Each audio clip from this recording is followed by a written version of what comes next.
Kini diperlihatkan Emier yang diperkirakan orang-orang akan mundur. Akan tetapi ia datang tepat waktu ke arena pertarungan.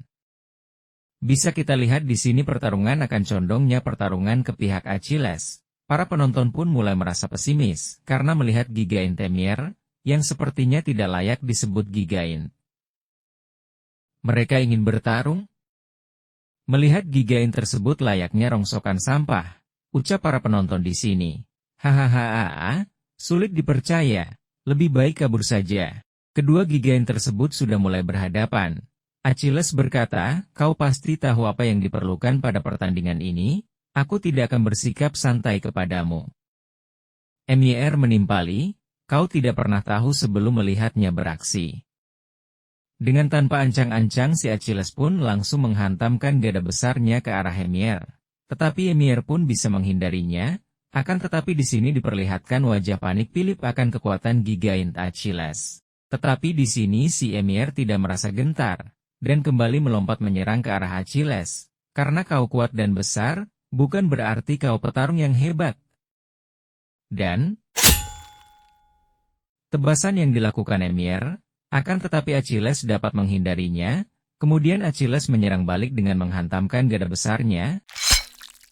Serangan tersebut, ditampilkan dampak serangan yang dilakukan Achilles, itu cukup buruk ucap Philip. Ridernya setidaknya expert knack.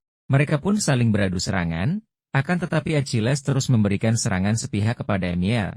Sial, kau seperti tikus yang hanya bisa terus menghundar, ucap ridernya Achilles. Aku kira akan menjadi pertarungan yang cepat, akan tetapi ia selalu menghindar layaknya tikus. Di meja penonton, Victor pelayan putri pun merasa khawatir. Apakah kita bisa menang jika ia terus berlari? Di sini sang putri menyemangati Victor, jangan khawatir, kata Lu, Philip adalah knight yang kuat, ucapnya. Akan tapi di sini Lu pun juga merasa ragu, karena melihat Emier yang dilari dikejar Achilles yang membawa gada besarnya. Sial, apa dia tidak lelah, ucap Philip. Kalau begitu, Philip pun berhenti dan mengangkat tameng dan pedangnya. Serangan mendadak dilancarkan ke arah Gigaint Achilles.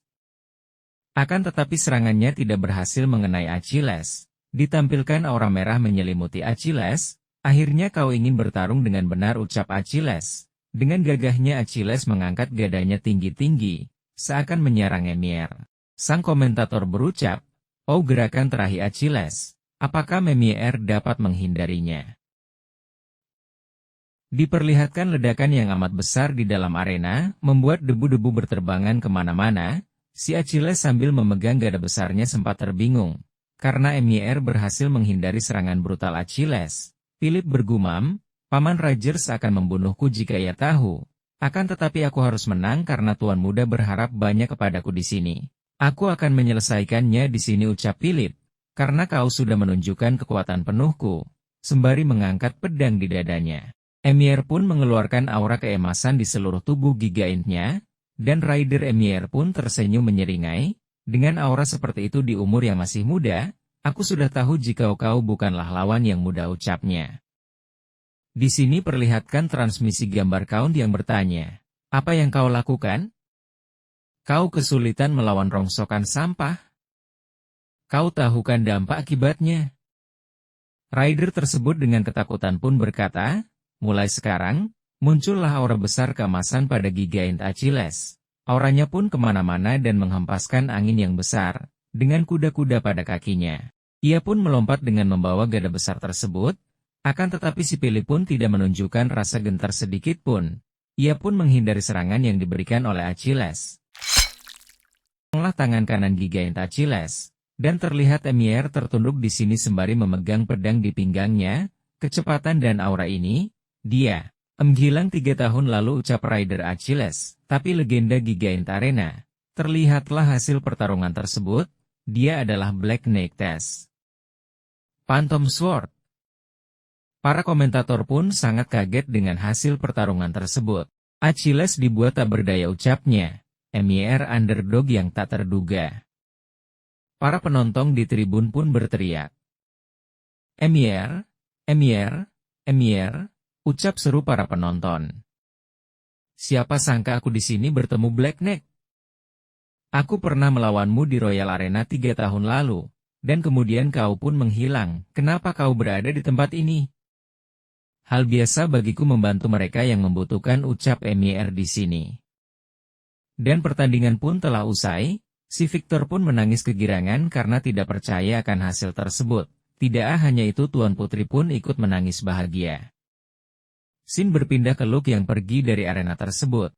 Akhirnya aku bisa pergi dari tempat ini dengan hati yang tenang, dan ternyata ia mengecek hasil taruhan yang ia pasang, sambil tersenyum berkata, betapa mudahnya menghasilkan uang di dunia ini. Langit biru nan cerah, suasana dermaga dengan kapal besarnya yang sedang bersandar. Sepertinya aku akan pulang, ucap sang MC. Aku harus mengucapkan banyak berterima kasih karena kamu telah banyak membantuku, ucap sang putri. Jangan terlalu memusingkan, karena aku membantu sesuai keinginan aku sendiri. Dengan wajah Putri Riena yang sedih karena tidak bisa memberi ucapan terima kasih yang layak, tapi Lu pun di sini menyemangati Putri bahwa semua ini tidak masalah, ucapnya. Sebaiknya kau cepat pergi dari area ini. Kini berpindah di kediaman Count Manakwe. Ia dengan kesalnya menginjak seseorang di sini. Ternyata ia adalah Raider. Kembali lagi ke tempat sang Putri Riena berada, Victor pun mengajak sang putri pergi dari tempat tersebut, agar sang Count tidak punya alasan untuk menahan kita. Luke pun pamit ke sang putri, dan menasehati agar ia harus mundur beberapa langkah dan mengulang kembali, di masa depan yang lebih baik. Kedengarannya mudah, tapi itu mustahil, ucap Tuan Putri. Aku tidak bisa meninggalkan rakyatku begitu aja. Meskipun sedikit aku akan membantu mereka sebisa mungkin. Jadi begitu, ucap Luke, jaga dirimu baik-baik, ucapnya. Kuharap kau pulang dengan selamat. Terima kasih, aku akan menantikan pertemuan kita berikutnya. Karena aku telah menyelesaikan masalah besar, saatnya bagiku untuk kembali dan menjadi pahlawan masyarakat. Suasana berpindah di kapal yang sedang berlayar. Philip bertanya, Tuan Muda, kenapa Anda membawa mereka berdua? Tanya Philip. Bukankah kau sendiri yang berkata kita tidak memiliki gigain? Bagaimana cara kita membuat gigain tanpa orang ahli seperti mereka? Apa kau tidak bisa memperbaikinya, Tuan Muda? Apa kau tahu cara memulihkan mana Stone? Jawab Luke. Ada alasan mengapa peringkatmu masih di pengawal biasa. Berpindah ke minor kediaman Luke, barang-barang yang sudah dijarah, berantakan di mana-mana, itulah yang sekarang disebabkan oleh sang pedagang. Sudah tidak ada waktu lagi, ucapnya. Diperlihatkan juga Philip yang sudah berada di belakang pedagang tersebut. Ia pun mengenalkan diri. Di mana tuan mudamu? Tuan muda saat ini sedang sibuk. Di sini saya akan mengantarkan uang yang Anda minta, ucapnya. Ditampilkan banyak koin emas di depan pedagang tersebut. Ternyata tujuan pedagang itu adalah untuk merebut wilayah tersebut. Diisilah kereta si pedagang dengan koin emas, akan tetapi sang pedagang mengelak dan berkata, tidak perlu tergesa-gesa, ucapnya. Aku akan menunggu pembayaran dari Tuan Muda langsung. Dan dibacakan surat ancaman yang diberikan Tuan Muda kepada Luke agar segera mengusir penyusup yang datang ke kediamannya atau akan dihukum penggal di tempat.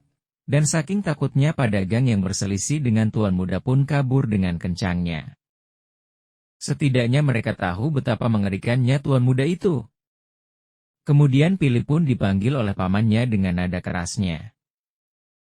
Philip. Dengan wajah senyum akan tetapi sedih, ia berkata, semuanya bahagilah aku dan Tuan Muda berhasil. Akan tetapi dengan marahnya komandan, berani-beraninya kau menjual patung Master Delakan.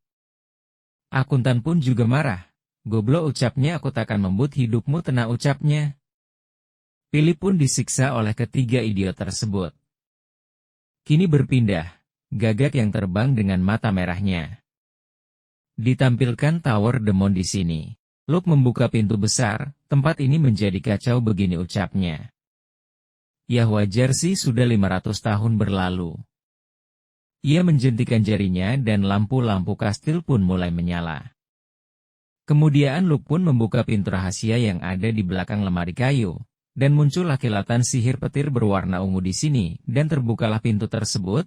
Ia berkata, dan saatnya aku mengail barang milikku.